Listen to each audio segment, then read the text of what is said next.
Welcome back everybody, kembali lagi bersama Freelance Kreatif. Di depan kita sudah ada casing terbaru dari Armageddon guys. Ini adalah spesifikasinya ya. Jadi sampingnya tempered glass, terus ya gitulah kurang lebih guys, kalian bisa baca sendiri. Oke, ini penampakannya, kotaknya sudah ada penampakannya ya, kurang lebih kayak gitu. Ini serinya Tesseract Core 1R. Jadi nanti kita ada dua ya, Core 1 sama Core 1R. Ini kita unboxing dulu yang Core 1R. Jadi yang Core 1-nya nanti kita sama aja sih sebenarnya, spesifikasinya cuma beda di front panelnya. Nah ini sassisnya ya guys ya. Terus ya itulah, kalian bisa baca sendiri.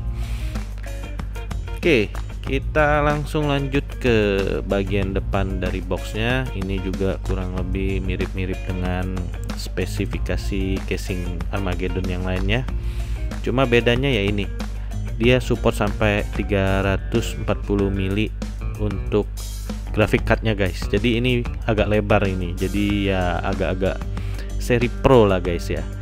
Nah ini sekarang kita lagi unboxingnya di markasnya Armageddon ya guys. Jadi ini showroom mereka. Ini showroom mereka ini masih setengah jadi waktu saya kesini ya. Jadi mungkin akan segera di opening. Cuma yang jadi masalah ini sekarang masih pandemik ya. Jadi mereka nggak bisa grand opening yang gimana-gimana banget.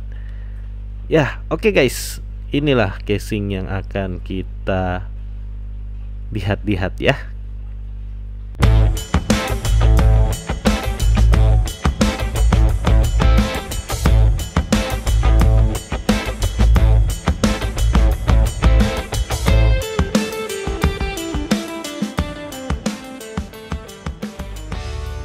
Dari bagian front panelnya kita sudah melihat ya bahwa ini kenapa dinamakan dengan air, karena ini sirkulasi udaranya sangat-sangat baik guys. Nah ini bagian belakangnya.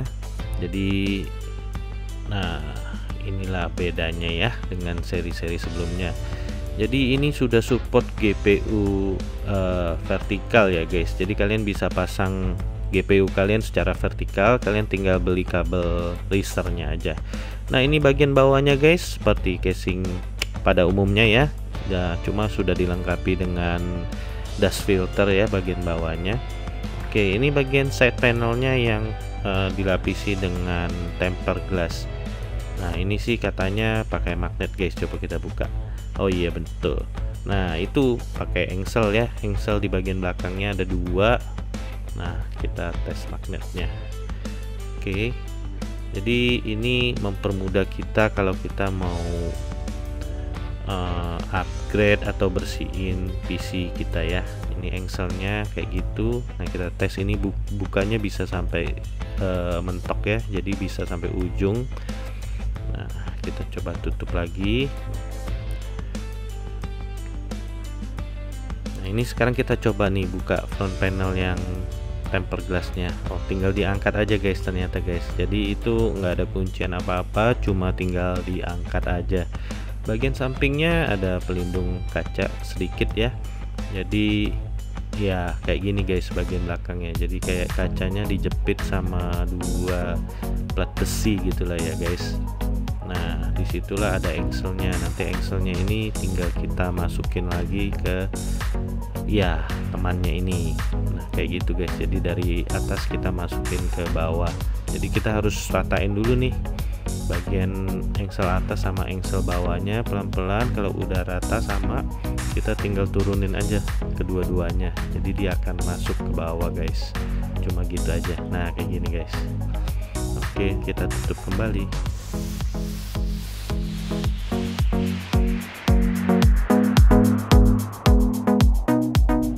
Seperti biasanya di bagian atas dilapisi dengan dust filter ya. Nah ini ada slot buat dua fan 12 cm atau 14 cm guys.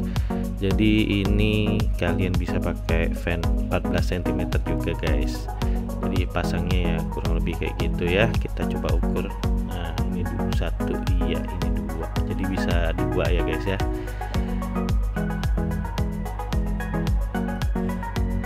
bagian atas depannya ini ada tombol power, tombol reset, tombol set LED, lalu ada 2 USB, input audio, dan USB 3 nya 1 ya guys. Bagian depannya kalian bisa pasang fan 12 cm sebanyak 3 ya, atau kalian bisa pasang juga 14 cm fannya, cuma hanya bisa 2 piece aja guys, jadi nggak bisa 3 ya kalau pakai fan 14 cm.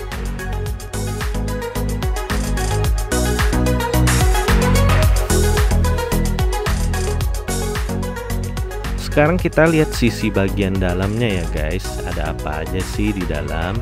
Jadi di sini casing ini hanya muat untuk motherboard mini ATX atau micro ATX ya guys. Untuk motherboard ATX casing ini nggak muat. Jadi ya kalau kalian beli motherboard ATX jangan beli casing ini ya guys.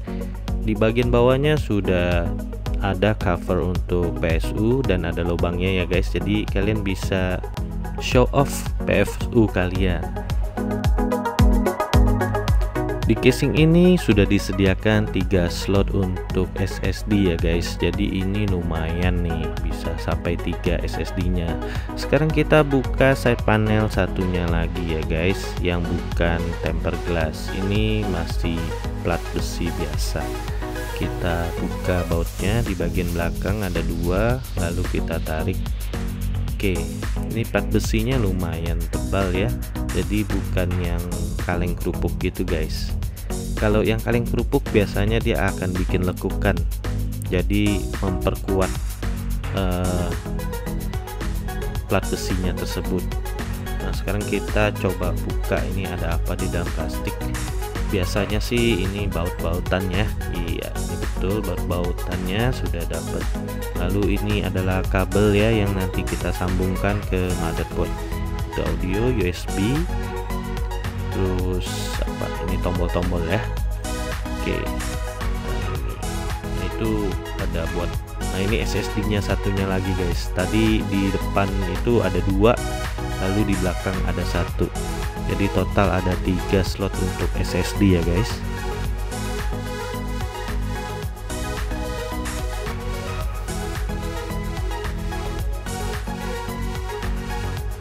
Di bagian sampingnya ini terdapat celah ya. Jadi ini untuk kabel manajemennya. Jadi tergolong cukup lega ini bagian celahnya ini. Jadi pada saat kalian merapikan kabel dan menyelipkan kabel ini akan lebih gampang lagi. Nah ini bisa untuk hard disk ya guys. Jadi ada slot hard disk di bagian bawah situ. Lalu ini untuk PSU nya ya.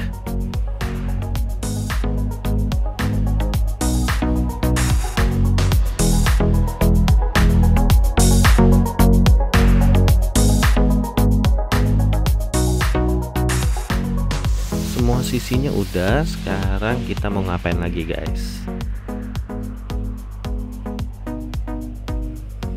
Oke, sekarang kita mau buka front panelnya ya guys. Seperti biasa, tangan kita di bagian bawah, lalu kita tarik aja guys front panelnya. Nah kurang lebih seperti itu. Nah ini adalah kisi-kisi kawat nyamuknya ya guys.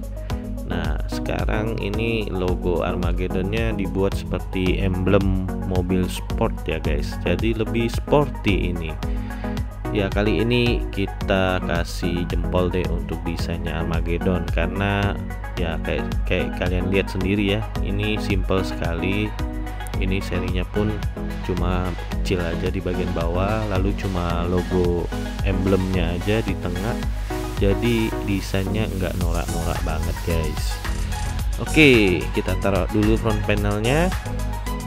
Nah ini kalau kita mau pasang fannya guys, kita tinggal pasang aja di, terserah kalian mau di sisi mana. Di bagian depannya bisa, bagian di belakangnya pun bisa.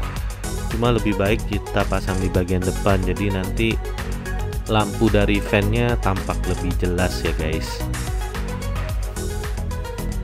Oke, sekarang kita pasang lagi ya guys front panelnya. Ya sama seperti copotin sih, kita tinggal ya tinggal dorong aja kebalikan dari front pas kita nyopotin ya, jadi tinggal masukin aja. Kalau udah pas lubangnya dengan front panelnya ya udah tinggal kita masukin aja gitu dong guys. Oke guys, sekarang ini adalah adiknya, kita sudah sandingkan di sebelahnya ya. Jadi ini adalah Tesseract Core 1 dan sebelahnya adalah Tesseract Core 1R. Jadi sebenarnya secara size dan ukuran dan sasisnya semuanya sama aja guys. Yang membedakan hanyalah di bagian front panelnya aja.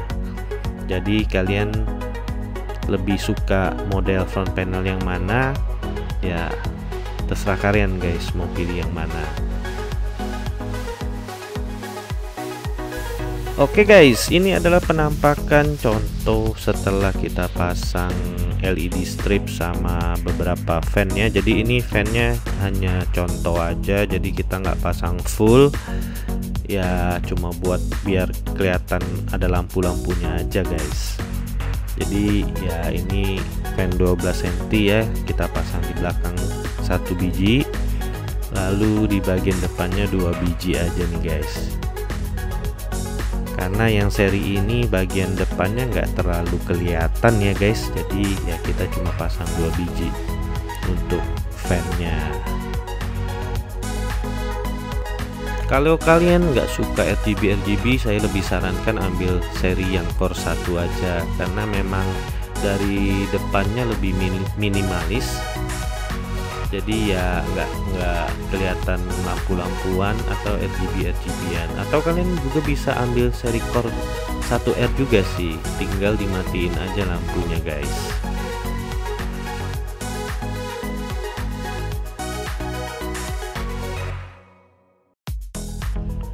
Yang menjadi perbedaan mendasar adalah airflow-nya guys. Jadi kalau yang Core 1R ini airflow-nya pasti lebih baik guys, karena bagian depannya full jaring guys. Jadi sirkulasinya otomatis ini pasti lebih baik dibandingkan adiknya yang di bagian depannya itu tertutup guys. Jadi sirkulasinya hanya masuk dari samping bagian depan aja atau bagian bawah. Nah itu ada sirkulasinya ya guys di samping-samping front panelnya guys.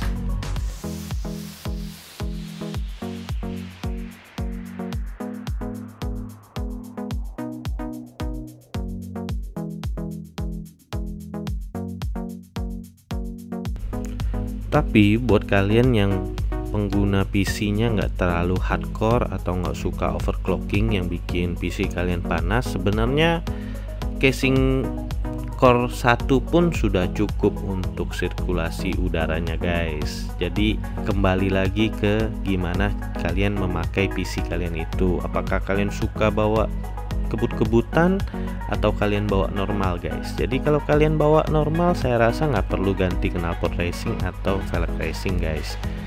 Ya kurang lebih seperti itulah guys.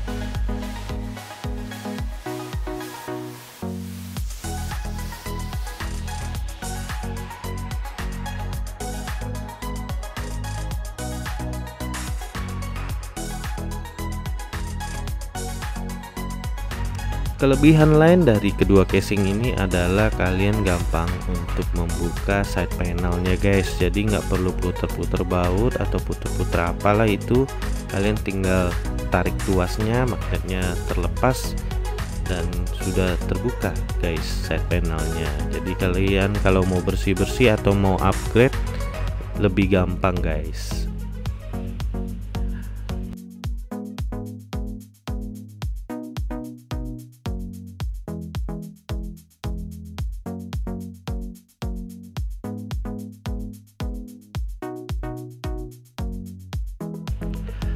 Side panel ini juga bisa dibuka pada saat PC kalian terlalu panas. Kalian bisa mempercepat menurunkan suhu dari PC kalian guys dengan cara membuka side panelnya.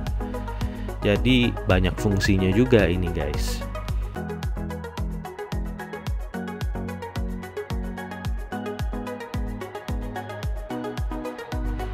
Dengan bodi yang cukup lebar, casing ini hampir bisa kompatibel dengan hampir semua GPU bisa masuk di casing ini guys.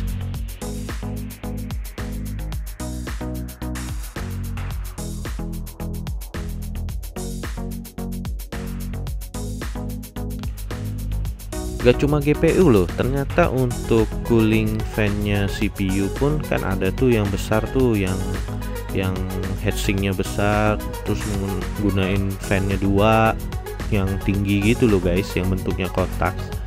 Nah, kadang-kadang kalau kalian pakai heatsink yang besar itu ada beberapa tipe casing yang nggak muat guys. Setelah kalian pasang itu side panelnya nggak bisa dipasang. Nah, untuk casing ini udah dijamin pasti muat guys, karena ini lebar, jadi masih ada gap antara side panel dengan fan CPU yang besar itu.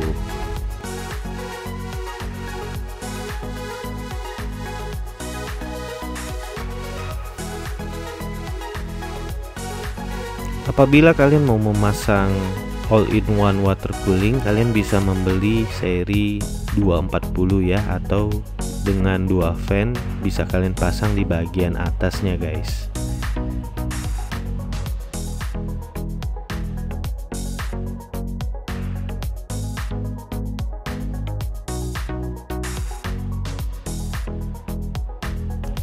Oke deh guys, sampai di sini dulu video kita kali ini ya. Jadi ya inilah casingnya. Setelah kita lihat-lihat, kalian simpulkan sendiri apakah cocok dengan PC yang akan kalian bangun. Oke deh, terima kasih buat kalian yang udah nonton, terima kasih banget buat kalian yang udah support channel kita. Sampai jumpa di video berikutnya, bye bye.